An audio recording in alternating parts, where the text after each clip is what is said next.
Este año, don Guillermo, y esto tiene que ser alarmante, este año las autoridades de los Estados Unidos han detenido al menos 24.000 chinos que cruzaron la frontera sur de manera ilegal, ¿ok? O sea, estamos hablando de 24.000 chinos, o sea, estamos hablando de personas de otro continente que están entrando por Ecuador, donde no requieren visa, haciendo todo el trayecto, cruzando por Panamá, porque pasan por el Darién, pasan por Panamá para llegar a los Estados Unidos. Y a mí lo que me sorprende, o sea, imagínate que estemos en la Guerra Fría en los 70 y entren 24.000 rusos a los Estados Sí, Unidos. sí. O sea, eso es de la película, ¿cómo se llama? Red Dawn, el amanecer rojo esa, cuando esos invaden ahí el Midwest de los Estados Unidos. Bueno, es una película de esa manera, porque esto es una nacionalidad que Las fichas se mueven y yo creo que ya no es un solo tablero, sino son varios tableros que hay moviéndose fuertemente en diferentes lugares. ¿Cómo estás, Luis? muy buenos días, don Guillermo, y buenos días a la radio escucha. Sí, todas las semanas me pasa eso, minutos antes del programa, cuando estoy pensando en lo que vamos a discutir, y lo que siempre decimos, de que es un ajedrez donde las fichas todas las semanas se están moviendo, donde los tableros son varios multidimensionales y con varios jugadores y con jugadores detrás de jugadores, y bueno, se vuelve una cosa que parece del universo de Marvel, ¿no? De este multiverso de complejidades que están sucediendo. Para darles como un abreboca a la radio escucha, o sea, estamos esta semana viendo cosas como el Reino Unido firmando un tratado con Ruanda para deportar a migrantes, como los Emiratos Árabes Unidos recibiendo a Putin con 21 azos y un sobrevuelo con la bandera rusa pintada sobre los palacios de los Emiratos. Estamos viendo al expresidente o dictador, como lo queramos llamar, Alberto Fujimori, regresar a su casa luego de otro revuelo político y que involucra a la Corte Suprema de Perú, ¿no? En los últimos 10 años ha sido bastante movido. Tuvimos también, don Guillermo, el referendo en Venezuela, en donde según Nicolás Maduro, ahorita hay un mandato para recuperar la zona en reclamación de Guyana, lo que pertenecería entonces supuestamente a territorio venezolano. Tenemos también algo tan increíble como pensar que los Estados Unidos, esos más de 100, ¿no? Esos más de 70.000 millones de dólares que ya se le ha enviado de asistencia militar a Ucrania, ya se lo gastaron. Y que hay una advertencia por parte del presidente Biden al Congreso de que ya los fondos no existirán para fines de año. Entonces, muchas piezas moviéndose al mismo tiempo. Don Guillermo, yo creo que podemos comenzar como por la más lejana, pero al mismo tiempo la más mediática, que es las últimas noticias saliendo del conflicto entre Israel y Hamas. De las más suaves, de las noticias más suaves a las más pesadas, interesante, don Guillermo, esta semana el secretario general de las Naciones Unidas, Antonio Gutiérrez, activó o hizo uso del artículo 99 de la Carta de las Naciones Unidas. Solo ha sido utilizada 3 veces para comentarle a la audiencia este artículo 99. Es una prerrogativa del secretario general de las Naciones Unidas de hacer un llamado de atención y prácticamente forzar la discusión en la agenda del Consejo de Seguridad de algún tema, ¿no? Es como decir que el secretario general obliga a los miembros del Consejo de Seguridad a sentarse a discutir algún tema. En este caso, el tema, por supuesto, es la crisis humanitaria en Gaza. Las Naciones Unidas y el vocero principal, Antonio Guterres, desde un comienzo han sido bastante críticos de las acciones militares de Israel y más bien han siempre abogado por un cese al fuego. Tenemos que recordar que también las Naciones Unidas durante este conflicto en el Oriente ha perdido el mayor número de trabajadores de las Naciones Unidas de cualquier otro conflicto en la historia. Son más de 100 trabajadores de las Naciones Unidas que ya han muerto en Gaza, ¿no? Entonces, me parece interesante las últimas 2 veces, aquí tomé las notas, las últimas 2 veces que se utilizó este artículo 99 fue en los 60, sobre la crisis en el Congo, luego en el 79, luego de la crisis de rehenes entre Estados Unidos e Irán, la tercera última vez que se utilizó fue en la escalada de violencia en Líbano en 1989. Entonces, bueno, es algo con pocos precedentes. Es la primera vez que este secretario general de las Naciones Unidas ha utilizado esta movida. Y lo interesante es que, don Guillermo, esta es una movida prácticamente en contra del poder político de los Estados Unidos en las Naciones Unidas. ¿Y por qué digo esto? Porque ya el Consejo de Seguridad de las Naciones Unidas se ha reunido varias veces para discutir el tema humanitario en Gaza y el conflicto entre Israel y Hamas. Sin embargo, ha sido Estados Unidos quien ha vetado las resoluciones por no lograr aprobar con Rusia y con China en el Consejo de Seguridad un vocabulario que condene de una manera mucho más vehemente a Israel y además subrayar el derecho de legítima defensa de Israel, pero que condene a Hamas y defiende el derecho de legítima defensa de Israel. Entonces, que el secretario general de las Naciones Unidas utilice esta prerrogativa para obligar al Consejo de Seguridad a volver a conversar este tema es prácticamente decirle a todo el mundo: hey, Estados Unidos, necesitamos que tú dejes de vetar estas resoluciones para poder llegar a algún tipo de consenso internacional que facilite la entrada de recursos humanitarios o algún cese al fuego. Don Guillermo, no sé si te parece que es más o menos la misma lectura que tienes, que lo que está haciendo Antonio Guterres es más bien señalando a los Estados Unidos o es simplemente un relleno No, yo pienso igual. De hecho, la postura de de la agenda Antonio, política de, de las Anto- Naciones Unidas. de Antonio Gutiérrez son un poco beligerantes. Me parece que para ser secretario general de las Naciones Unidas, en este momento es demasiado beligerante. La posición que toma en el Medio Oriente también, ponte que tiene razón, pero al final del camino él es digamos que el gerente general de la diplomacia mundial.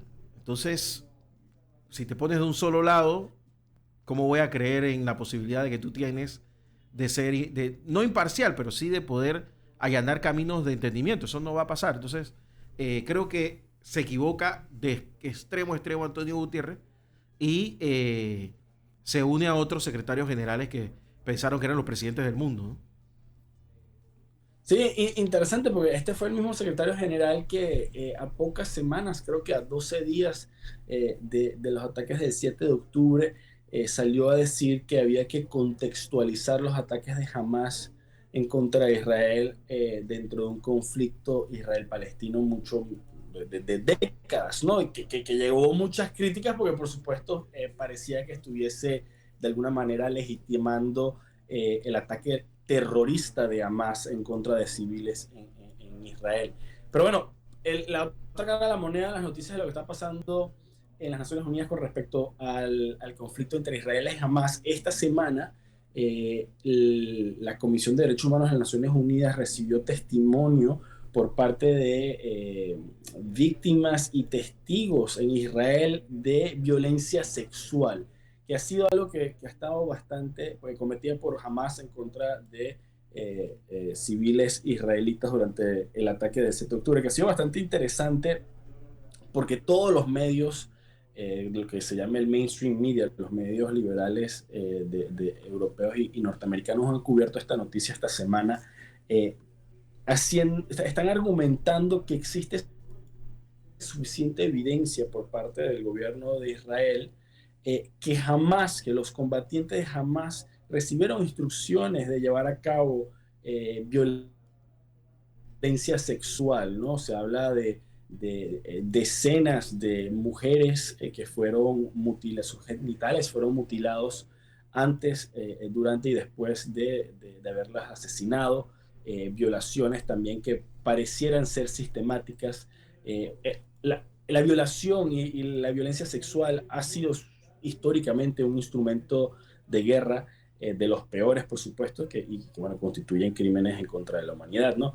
Entonces, interesante también reacciones de algunos congresistas en los Estados Unidos que no han salido a condenar esta violencia sexual, sino más bien a decir, bueno, difícil salir a condenar violencia sexual en contra de 1.200 israelitas cuando estamos viendo 16.000 palestinos muertos, ¿no? Entonces, es interesante cómo se están poniendo a competir cuál tragedia es más importante y cuál debería de llevarse la atención de las Naciones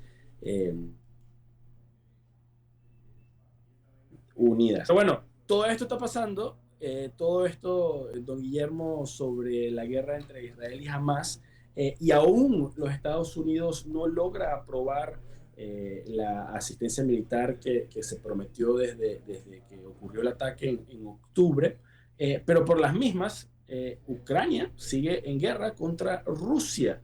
Y esta semana... Se habla poco de eso ya. Del Medio Oriente. Se habla poco de eso. Sí, y por eso me parece interesante lo que está a punto de pasar, o lo que puede estar a punto de pasar. Esta semana el presidente Joe Biden envió una carta al Congreso de los Estados Unidos, dirigida directamente al presidente de la Cámara Baja, el representante Mike Johnson, que es el presidente del Congreso. Y en la carta, con un vocabulario bastante alarmante, Joe Biden explica que de aquí a finales de diciembre los presupuestos que ya se habían aprobado para asistencia militar, humanitaria y económica para Ucrania se van a acabar, y que hay un inminente ataque, contraofensiva rusa que va a comenzar cuando el invierno llegue a su punto más gélido, y que por lo tanto es inminente que se apruebe esta ayuda militar a Ucrania. Estamos hablando de cerca de 14.000 millones de dólares que están por lo menos pidiendo, perdón, 70.000 millones de dólares que están pidiendo para Ucrania. Ahora, aquí hay una complejidad bastante rara, don Guillermo. El presidente Joe Biden está pidiendo al Congreso que se aprueben 106.000 millones de dólares en un paquete, así como que escríbeme un cheque por 106.000 millones de dólares, y esos 106.000 millones de dólares, 70.000 millones van a ir para Ucrania, unos 16.000 millones van a ir para Israel, y el resto va a ir para Taiwán, y algunos fondos irán para la frontera sur de los Estados Unidos. Entonces, primero yo a nivel independiente, Luis, leyendo la noticia, digo, bueno, o sea, ¿a quién se le ocurre aprobar algo que incluya el Medio Oriente, Ucrania, Taiwán y la frontera? Ay, disculpa, pero también había una parte de ese presupuesto que estaba dedicado a combatir el fentanilo. Entonces, oye, estos son temas que tienen que ser examinados por separados y no en una legislación toda en conjunta. Y esa es la primera alarma que levantan los republicanos, que no quieren aprobar esta petición. Y luego lo segundo es que los republicanos están entonces diciendo, y aquí es donde se mezcla este ajedrez político, ¿no? Estamos hablando de la guerra en Ucrania, pero los republicanos en Estados Unidos, que antes eran los que estaban más a favor de aprobar ayuda económica para Ucrania, para defender en contra de Rusia, ahorita están diciendo, bueno, si no aumentamos el presupuesto y apruebas una legislación que yo propuse, yo republicano, acerca de la frontera sur de los Estados Unidos, no vamos a aprobar del presupuesto militar para Ucrania. Entonces, el futuro de Ucrania está ahorita en manos de la politiquería interna de los Estados Unidos, que está de cara a unas elecciones presidenciales, y en enero comienzan las primeras votaciones en las primarias. Entonces, qué absurdo, o qué mundo tan trágico el que vivimos, que el sacrificio que hemos visto los ucranianos sufrir durante casi 2 años de resistencia a una invasión rusa, además que ha contado verdaderamente con la simpatía de gran parte de los países de Occidente. Por lo menos en Ucrania nosotros vimos banderas ucranianas, pero en Panamá vimos banderas ucranianas en los balcones de algunas casas, y protestas en la cinta costera, en apoyo, en simpatía, y yo creo que inclusive si le preguntas a la gente en la calle, existe algún tipo de simpatía a nivel mundial de este conflicto, y ahorita que vayan a quedarse sin ningún tipo de recursos para una defensa de misiles y de artillería rusa durante el invierno, porque los republicanos quieren ganar más votos en las próximas elecciones, o los demócratas quieren aprobar de un solo golpe un pocotón de plata para también poder raspar un poquito de la olla. Entonces, es muy, bueno, nada nuevo en la política, pero yo creo que es uno de estos casos que va a quedar a la historia como de los más trágicos, porque hay una alta probabilidad de que Rusia, luego de rearmarse con misiles norcoreanos, artillería norcoreanos, drones iraníes, ahorita mismo, don Guillermo, Rusia está mes a mes recibiendo mayores ingresos económicos por sus rentas petroleras de lo que recibía antes de la invasión. O sea, a pesar de las sanciones, ha vuelto a su capacidad de venta a través de mercados ilegales, y que esté a punto entonces de, en el momento más peligroso, que es durante el invierno, nuevamente bombardear las ciudades ucranianas, destruir la infraestructura de energía, la infraestructura de telecomunicaciones, y que estemos viendo titulares ahorita en Occidente de una inminente victoria rusa en Ucrania. Me parece trágico, y bueno, esperemos que Es que no yo creo sea que lo que pase. lo que ha Claro, retrasado a que Rusia termine de aplastar a Ucrania ha sido el invierno. correcto. Y bueno, a ver, la contraofensiva ucraniana que comenzó en, a principios de julio, finales de junio, que bueno, ya lleva 6 meses, lamentablemente solo logró aumentar la línea ucraniana a unos 16 kilómetros, que verdaderamente no es ningún tipo de victoria. No se logró romper el puente terrestre, que era el principal objetivo de los ucranianos, el puente terrestre al sur de Ucrania que conectaba a Crimea con el Donbass. Eso no se logró, entonces resistió Rusia. ¿Qué era el plan? Podrá seguir resistiendo, va a infligir mucho daño en el invierno a Ucrania, e inclusive simplemente Rusia lo que puede esperar es a unas elecciones presidenciales 2024 en los Estados Unidos en noviembre, para ver con quién se va a sentar a negociar. Entonces, si yo fuese ucraniano, si yo fuese Volodymyr Zelensky, saber que me toca prácticamente un año entero de saber que voy a perder, pero no sé cuándo ni qué tan mal voy a perder, porque que va a tener que negociar, que va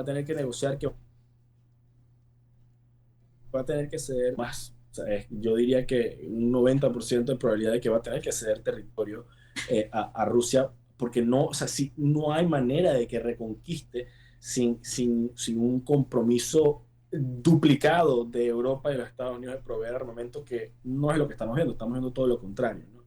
Entonces, bueno, un escenario triste. Ya veremos lo que termina decidiendo el Congreso de los Estados Unidos.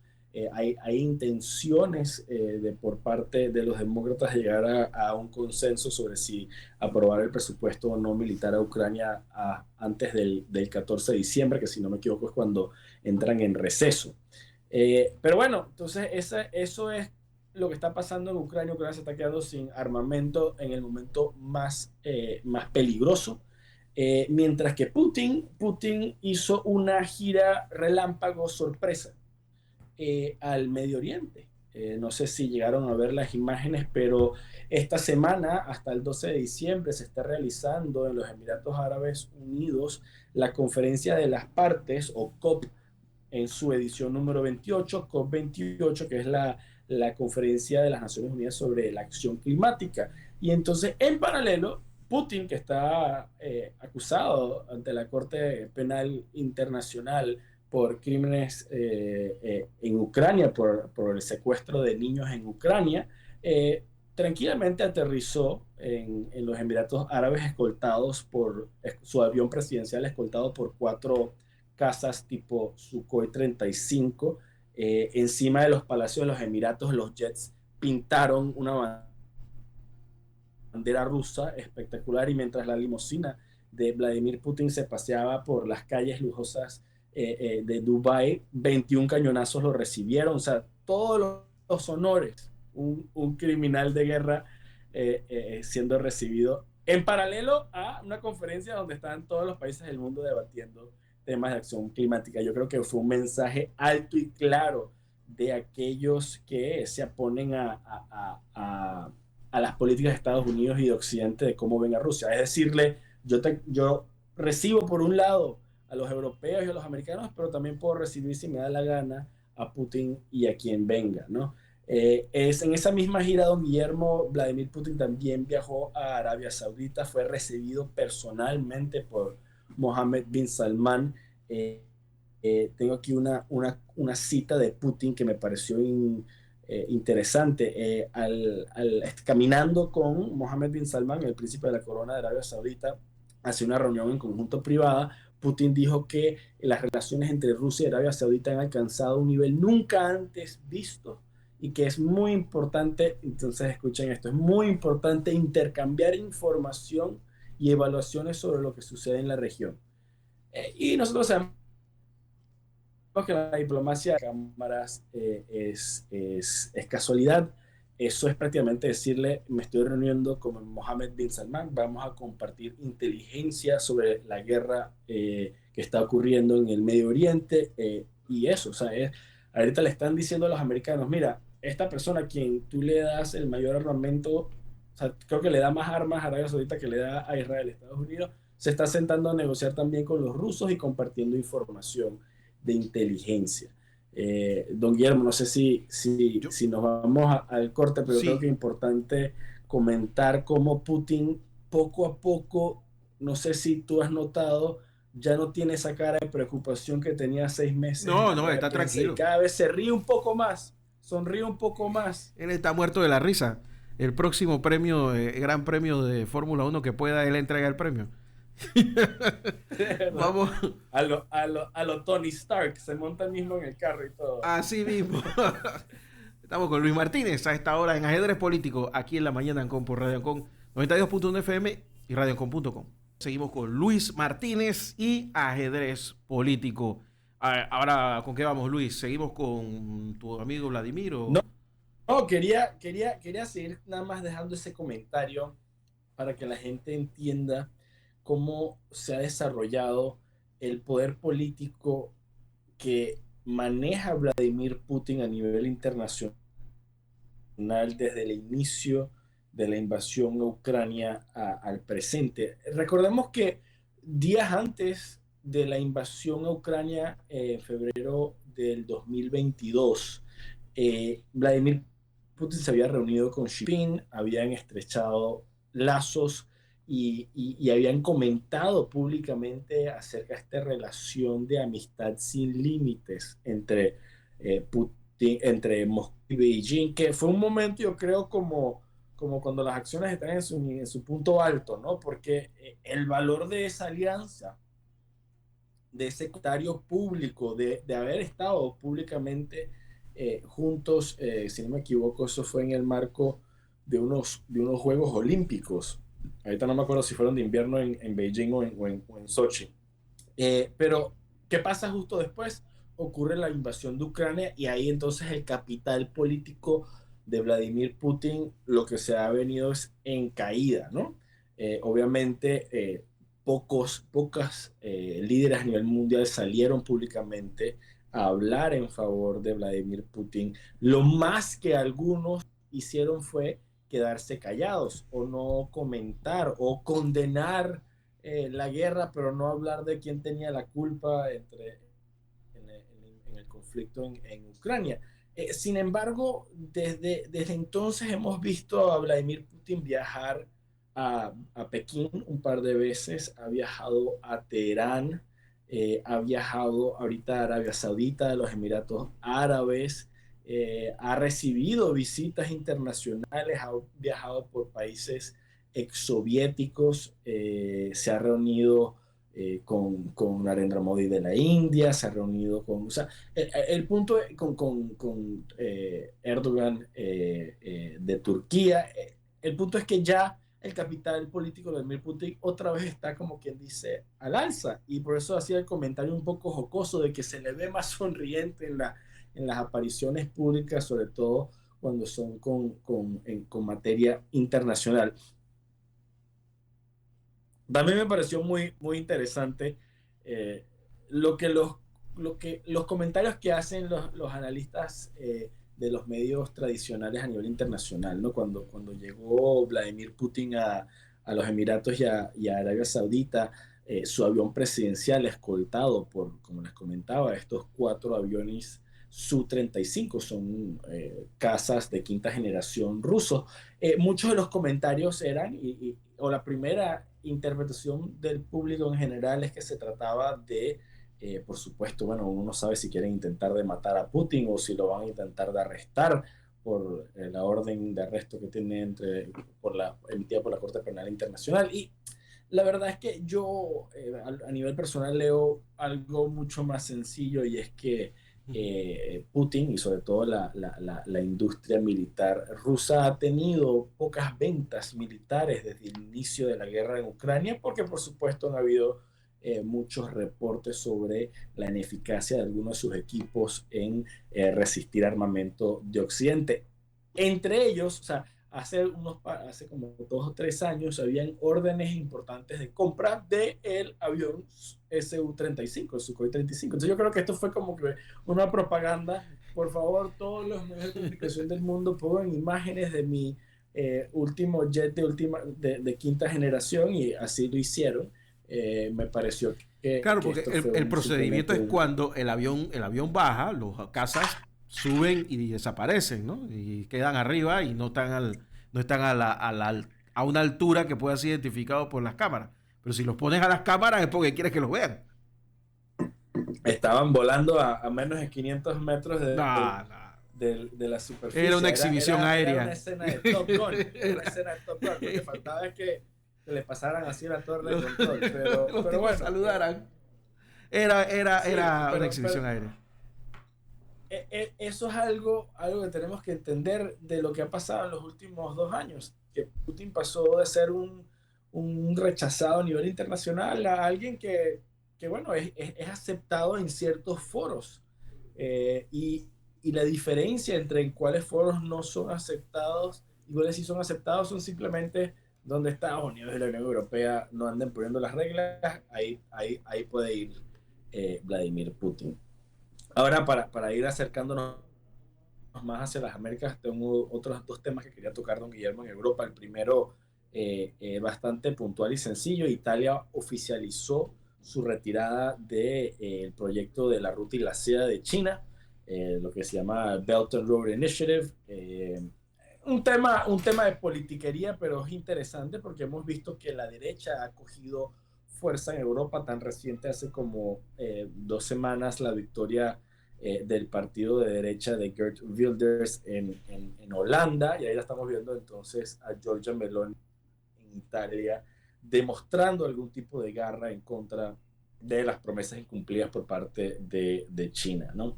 Y luego, también en la misma temática de derecha, de rechazo a la globalización o respuesta a la desmedida apertura de las fronteras, en el Reino Unido, el gobierno conservador de Rishi Sunak firmó una nueva ley, ¿no? Una ley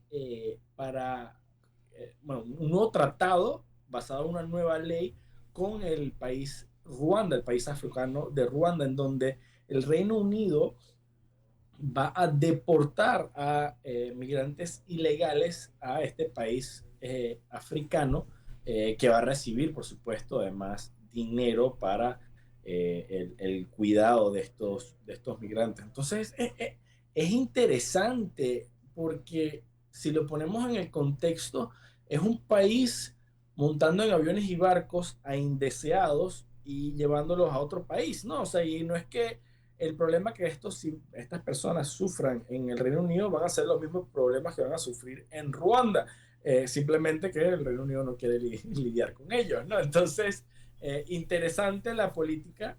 Por supuesto tiene el apoyo de los conservadores porque de una manera u otra, aunque sea altamente criticada, va a aliviar el problema migratorio que existe en el Reino Unido. Recordemos también que este plan del gobierno de Rishi Sunak había sido cancelado por la Corte Suprema del Reino Unido, y por eso es que se firmó un nuevo acuerdo en donde Ruanda tiene que prometerle al Reino Unido o asegurarle, garantizarle que no va a su vez a deportar a estos migrantes a países en donde incurren en algún riesgo. Entonces, son ideas que empiezan a a probarse en distintas partes del mundo con los problemas migratorios. Ya sabemos que estas ideas se van replicando. Los Estados Unidos, por ejemplo, ya está deportando, ya está teniendo vuelos deportando a venezolanos que hayan entrado de manera ilegal después del mes de julio.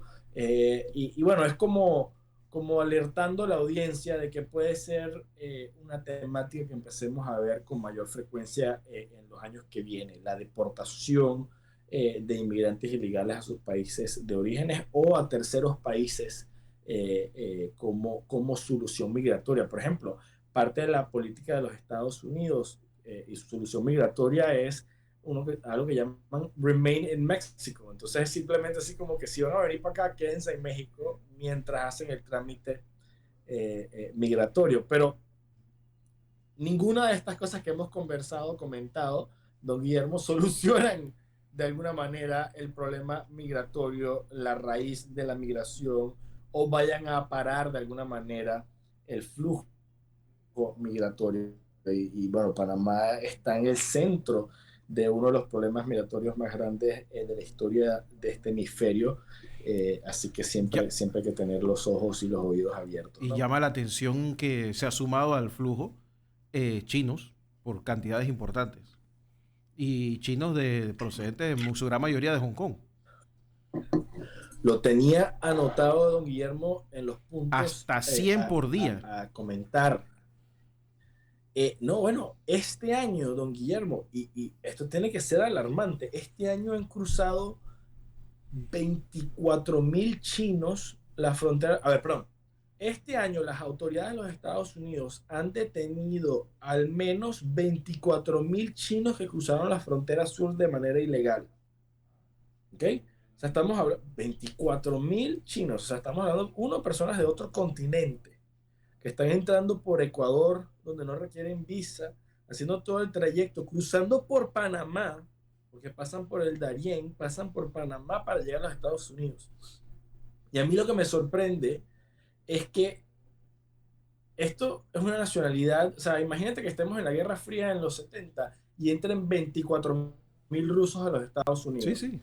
O sea, eso es de la película, ¿cómo se llama? Red Dawn, el amanecer rojo esa, cuando los rusos invaden ahí el Midwest de los Estados Unidos. Bueno, es una película de esa manera, porque esto es una nacionalidad que es un país rival de los Estados Unidos. Además, también tenemos que entender algo que es muy real. El Partido Comunista de China tiene el aparato de vigilancia más grande del mundo en sus ciudades.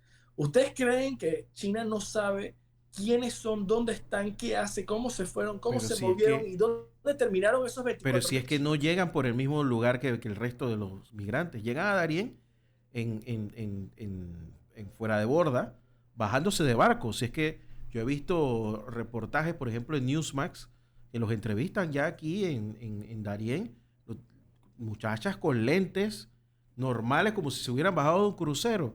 Vienen con los celulares, con el app de traducción para que se escuche bien, y todos bien con el discurso de que China es un país comunista, que viola los derechos humanos, y que al que va huyendo de la pobreza no le importa ese discurso, quiere resolver su vida. Entonces eso de que no, No, que los derechos a humanos ver, es un discurso estudiado.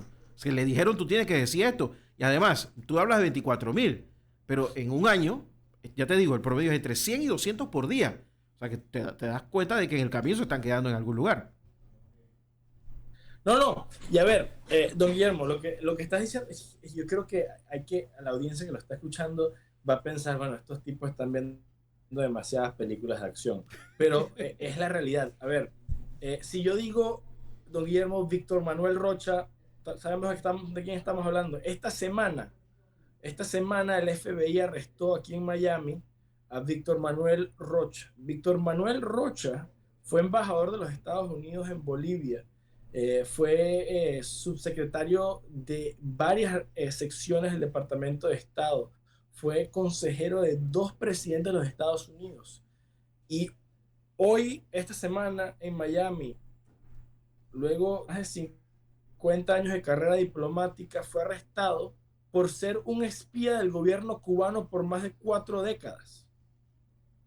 ¿Ok? Entonces, a lo que voy es que Si los cubanos pudieron, los cubanos con los recursos que tienen limitados, con la hipervigilancia que tienen por parte de los Estados Unidos desde 1959, pueden infiltrar el Departamento de Estado hasta los niveles más altos y no ser detectados. ¿Ustedes no creen que el Partido Comunista de China, que maneja más de 90 millones de oficiales nada más, 90 millones de oficiales, no estamos hablando de fuentes, 90 millones de oficiales, no puede infiltrar a los Estados Unidos? Y estas 24.000 personas y cientos de más que se están escapando, que no son visibilizados, están en los Estados Unidos, están en todas nuestras regiones.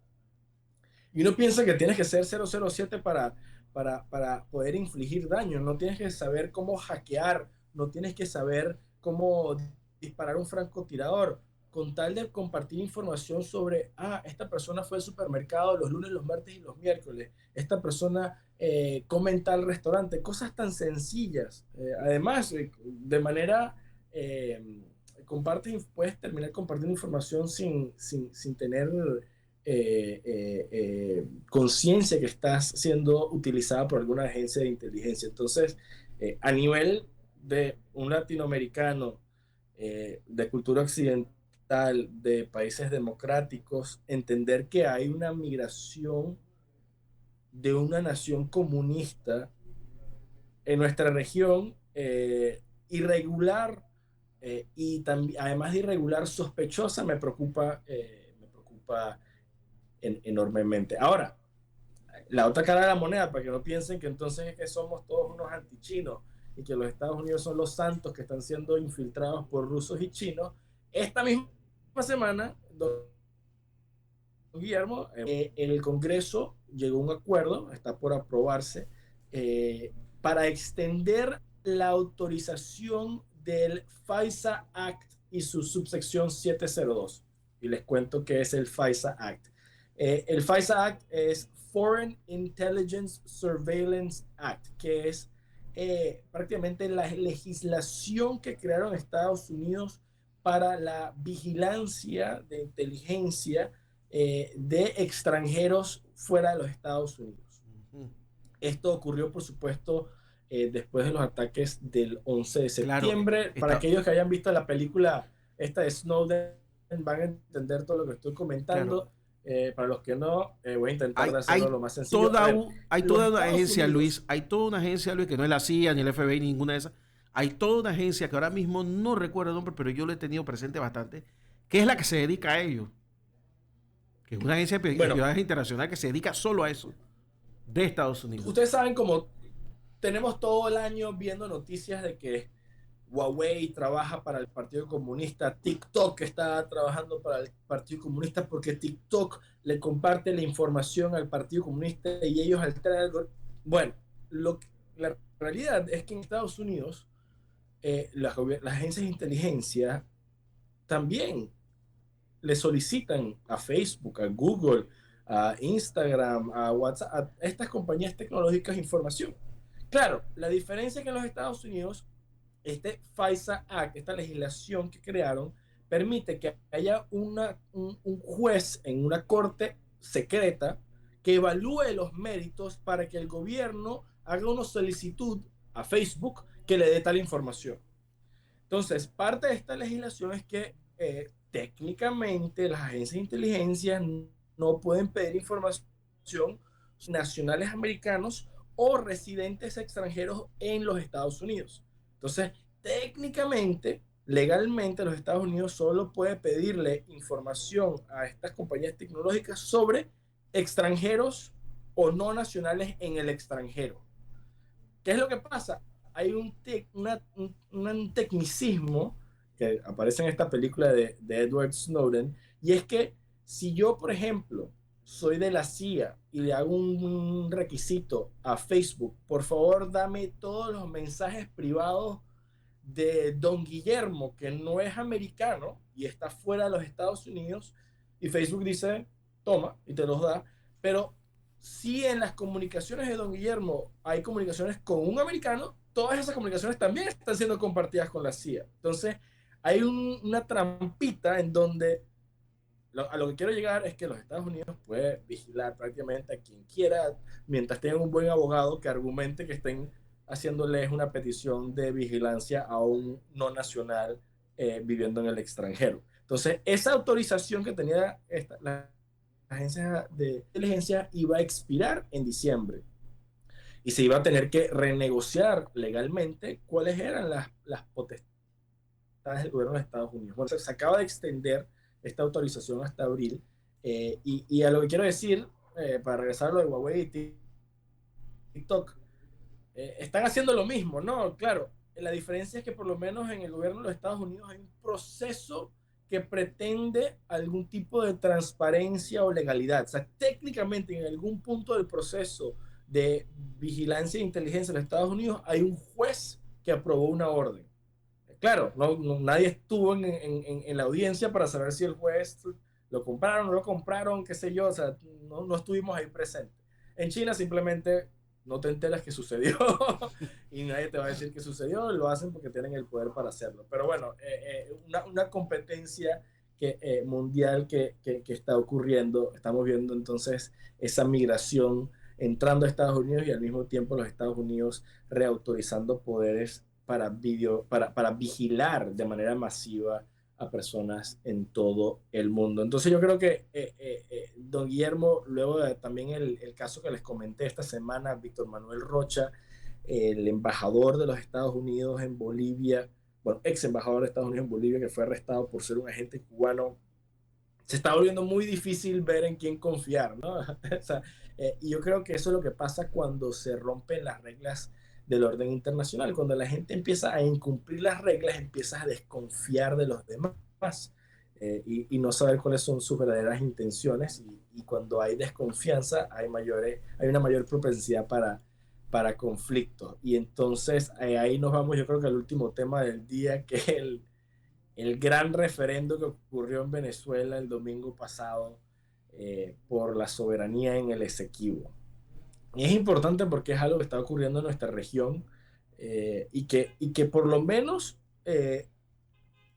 procuró una reacción militar de Brasil Bueno, te y de contextualizo Guyana. que acaba de informar el Comando Sur que iniciará maniobras militares con el ejército de Guyana, que no sabía que tenía ejército, pero lo acaba de anunciar Bueno, la comandante a general ver, Laura Richardson, amiga tuya. la residente panameña Laura En Richardson. su oficina, me imagino que vendrá acá a operar desde acá. Bueno, es que yo creo que, a ver, para dar el contexto rapidito, el domingo pasado hubo un referendo en Venezuela, Nicolás Maduro puso a voto si Venezuela, si el Esequibo debería ser anexado a Venezuela, una zona en reclamación bueno, desde 1899. ¿Qué es lo que pasó? Rapidito, contexto histórico.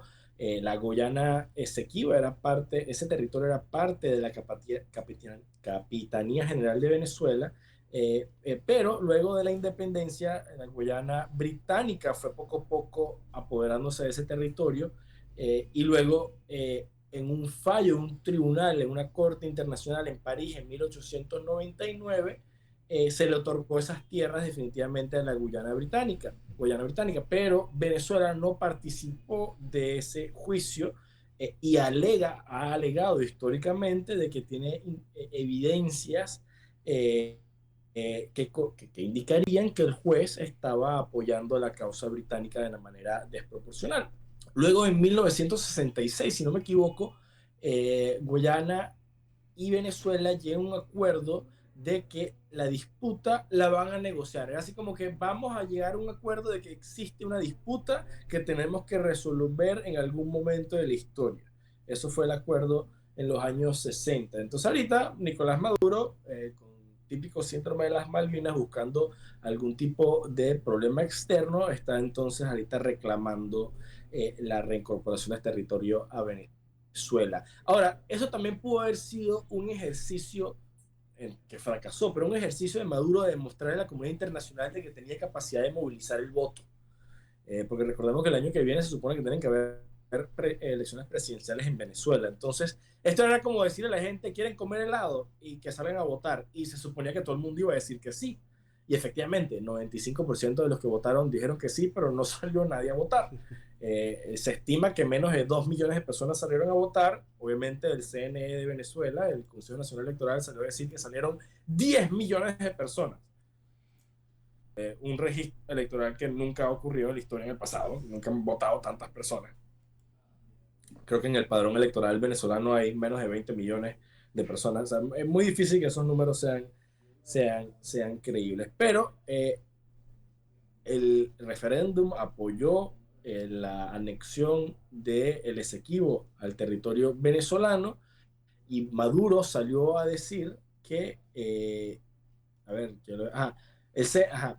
Maduro salió a decir que el referéndum del Esequibo es vinculante, o sea, por lo tanto él tiene que acatar el mandato del pueblo y por lo tanto tiene que incorporar el Esequibo. Y por eso es que vimos los movimientos de tropas de Brasil a la frontera y los comentarios del Departamento de Estado de los Estados Unidos diciendo que el referéndum no cambia ninguna de las realidades territoriales de ambos países, y lo que comenta don Guillermo de ejercicios militares entre Guyana y los Estados Unidos, que sería como decir, mira, estoy apoyando a Guyana en caso de que quieras hacer algo loco. Lo que me llama la atención es el movimiento de tropas de Brasil, sí, bueno. Luis. ¿Qué pinta Brasil en todo esto? Yo creo que Lula, desde que llegó al poder, se ha querido ver Superman en cualquier cosa que pueda, ¿no? Se la tira ahorita de ambientalista, se la tira también de líder del sur global. Entonces me imagino que vio una oportunidad para decir, yo soy el bueno de la partida, el que busca la paz y la cordura, o la prevención, o capaz, siendo muy coloquiales, jalándole mecate a los Estados Unidos. Mira, yo te apoyo en lo que necesitas. Si necesitamos ponerle presión a Venezuela, así sea, ¿no? Porque también Lula ha bajado mucho su tono de apoyo hacia Venezuela comparado a su primer gobierno, ¿no? Nuevas dinámicas. También Lula no cuenta como contaba en su primer gobierno a principios de los años 2000. La cosa pinta para todos lados. Eso, un tablero con muchos jugadores, mucha desconfianza, todo el mundo está armándose. Bueno, lo que más me preocupa es la... Por eso es que yo creo que tratando de evitar los errores del principio, de poner a Stalin y a Hitler de persona del año, la revista Time buscó, por lo bueno, ¿sabes qué? Vamos a buscar a la Taylor y ponla de persona del año y salgamos del problema. Y te ahorraste meterte con Carlos III, con Xi Jinping, con Biden, con Trump, y ya saliste del problema. Porque eso también significa cómo está el mundo de mal, ¿no? No, y al mismo tiempo es emblemático de los tiempos en los que vivimos. Que nuestra referente de liderazgo sea Taylor Swift. O sea, que la persona que esté en la mente de las personas, la persona que más haya marcado el año, más icónica, haya sido una celebridad del pop. Y yo creo que esa dicotomía entre la realidad y las acciones de las personas, eso es lo que se lleva el premio. Porque estamos en un mundo en guerra, está ardiendo, pero que estamos aquí, shake it off, shake it off. Bueno, es que eso es lo que pasa cuando no hemos querido declarar la Tercera Guerra Mundial, pero así estaba. Yo estaba ayer en uno de estos sitios de estos monitores de ciberinteligencia, viendo un ataque masivo que se estaba dando ayer, y a cada rato veía la bandera de Panamá. Yo, bueno, acá ¿a quién le estarán pegando en este momento? Así por ahí me enteraré. Pero es que es así. Cuando tú lo ves y ves que de Corea del Norte, de Tailandia y de Vietnam comienza a moverse cosas, a pasar por Europa, por Estados Unidos, México, Panamá, te das cuenta de que esto no es como antes, que venían un montón de aviones y te bombardeaban. Van es por el otro lado.